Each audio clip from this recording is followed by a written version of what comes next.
do, knowing that he had unconditional love. I have a letter that was sent by a group of artists, because Paul was heavily involved in the arts community. Paul loved comic books. Some of you may know that, you may not. But Paul loved art and participated with Cactus Moon Foundation, which helps emerging artists, young artists, and collectors. And so he was friends with a number of artists, and we would have dinners with them once a month. Paul spent last Thanksgiving with them, this group of artists, myself and the rest of us, and last Christmas, big gatherings. And so I have this from artist friends, and it said, "We are very honored to have known our friend Paul. We knew him as a gentle and free spirit who brought love to a world that needs it so badly. He reminds us of how we could all be good to one another. He showed us this in so many ways. Paul was very generous with his time and his abilities. If our car or our stove went out, he was there to lend a hand.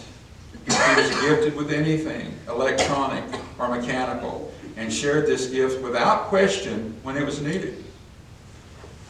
Paul was also remarkably gifted with animals. They seemed to know that he was a safe person to relate to.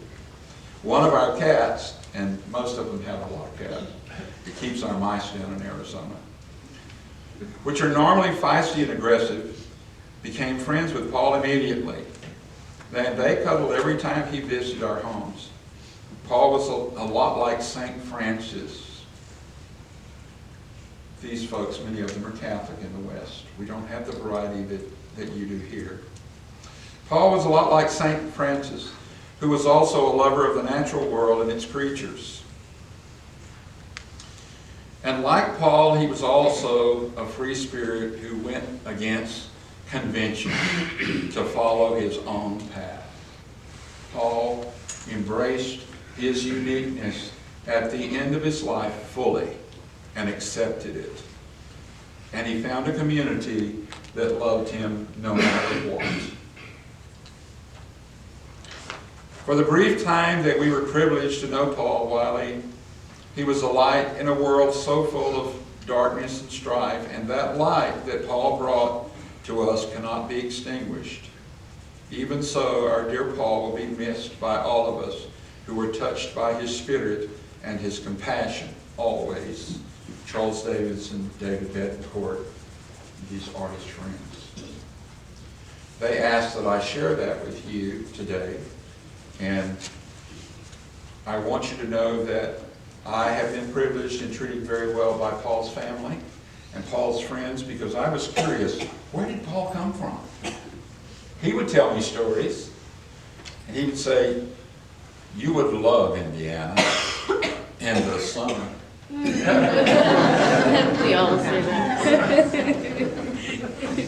And I said, "Well, Paul, do you want to go?" "Oh, no, I can't face the snow." So by the end of Paul's life, he had realized that it wasn't an excuse to have left because he didn't feel accepted, maybe because he was gay on the inside and he was afraid it would embarrass his dad or someone else. But he realized the climate didn't suit him. He had forgiven everyone in order to be himself. And you know, that's not an age thing. At 75, I realized that, I have had to face my demons through life, and I had to forgive myself for making excuses and trying to blame it on someone else. And I had to accept who I was created to be on the inside and be that, without judgment, without fear. And Paul made that full circle. I had moved to town and 8 miles from the ranch because I had been diagnosed with bone cancer, and I had fallen while hiking. And so everyone was trying to protect Boone. They meant well. But after living for the past 14 months in town, when Paul died, I thought, you know, I'm going to move back to the ranch. I'm going to move back to the ranch. That's where I belong. So I hope that in this service that some of you who are young and some of you who are old or older will look on our youth and say, whatever they want to do, whoever they are, whatever abilities or other abilities they may have, we will no longer view it as disabilities. We'll view everything as an opportunity to become ourselves and to allow them to become themselves. Christ was a nonconformist.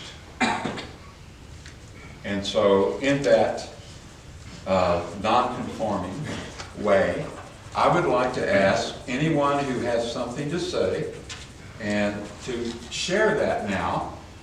Keith, I believe you have something. If you would come at this time and share it. And if there's some of you afterwards that would like to share something, please do. And then I'll share a few final thoughts.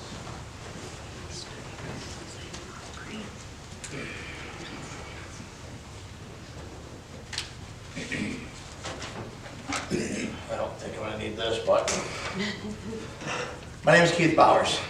I'm one of Paul Thomas's cousins. His mother, Nancy, is my dad's sister, and I've got a few things I want to say to you all. Paul Thomas Wiley was actually named after my dad, Paul, which to me now was fitting because they were both truly loved and cared for by many. Someone was knew him as Paul or Paul Thomas. To me, he has and always will be Paul Thomas.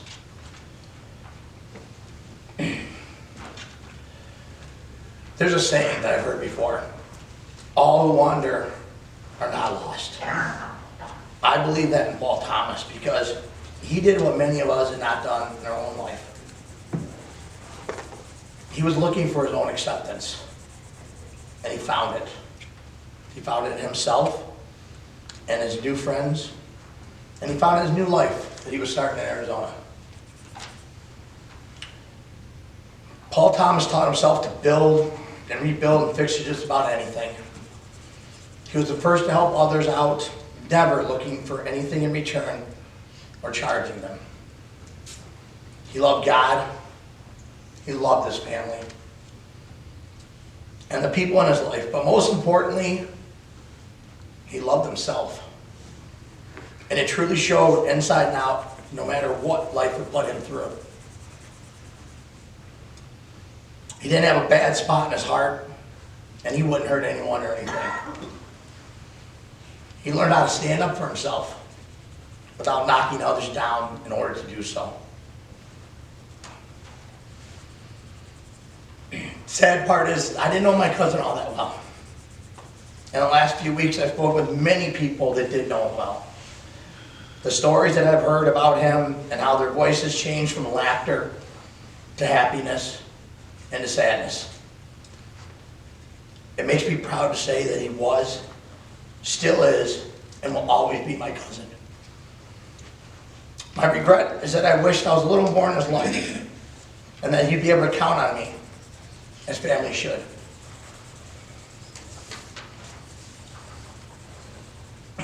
Uncle Steve, Aunt Nancy, I cannot even imagine the pain and heart that you two are feeling, but I do know the care and the love and the concern you have for your family. And always know that your son, Paul Thomas, will always be watching over you from above.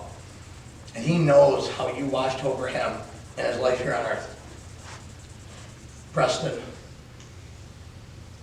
my heart, care, and love goes out to you. It truly does. I hope you know that Paul Thomas is watching over you. He is, and he always will be your brother. No one ever knows how much time we have left to spend with the ones we love. And we shouldn't waste time thinking about it when we have a life ahead of us to live. My cousin's life here on earth was short, the impact you made upon others will live in many lifetimes to come. I, for one, personally do not believe in coincidences. I believe that everything happens for a reason. Paul Thomas became another one of God's angels on a Sunday, Lord's Day. The last thing I'd like to read to you is these words. Life is too short to wake up in the morning with regrets. Love the ones that treat you right. Forget about the ones that don't. Believe that good or bad, everything happens for a reason. Take every chance you can to learn something new. Then most importantly, love yourself. Take care of each other, my family and friends, because in the end, that's all we really have. Amen. Is there anyone else who would like to share something? I wasn't gonna say anything, but everything that's been said. I am, and for some of you that don't know me, I'm like the oldest grandchild in line, and Polly was like my baby cousin. And when I was little, I remember going to, their house and going and playing in the closet with them, and he would always call me and say, you're the one I want to play with. Come on in here. You're not going nowhere else. So